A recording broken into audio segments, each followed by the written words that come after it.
He's still attacking MAGA as working very hard to capitalize on the murder of Charlie Kirk. We want to capitalize. We're in mourning, you fucking asshole. We're not capitalizing on the death of Charlie. We're in mourning. You leftist losers are out there trying to blame us for his death, trying to disparage his legacy, and we're trying to correct you, and we're trying to correct the record. And for once, we're fighting back.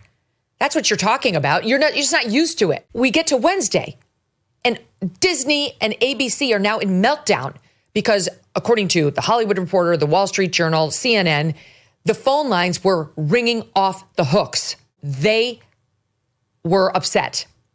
They, too, are feeling the vibe shift that we felt since Trump's election, and they've had it with this nonstop pinko commie leftist programming up and down their airwaves.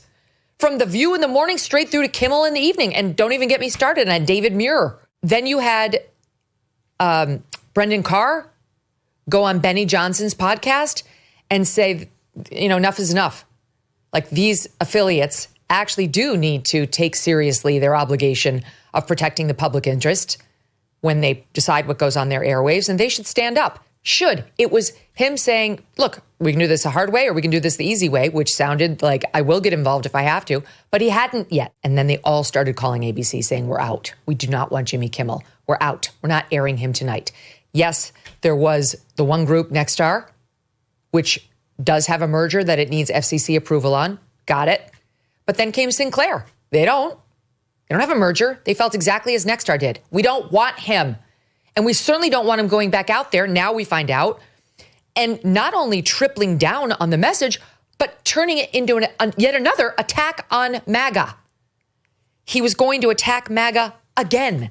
He was going to go out there and say, my words are being purposefully twisted by MAGA. Here's how Elizabeth Wagmeister, a reporter on CNN, described his plan. Jimmy wanted to go on his show last night, and in his monologue, I hear that he wanted to address the backlash from the right regarding his commentary about Charlie Kirk's charged killer. And I hear that monologue was very hot. It very much took aim at MAGA.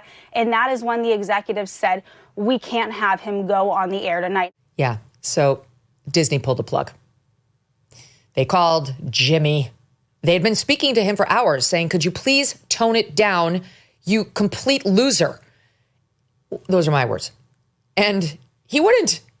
So you know what? They said, you don't own ABC, you don't own Disney, and we are indefinitely suspending you until you can get your shit back together.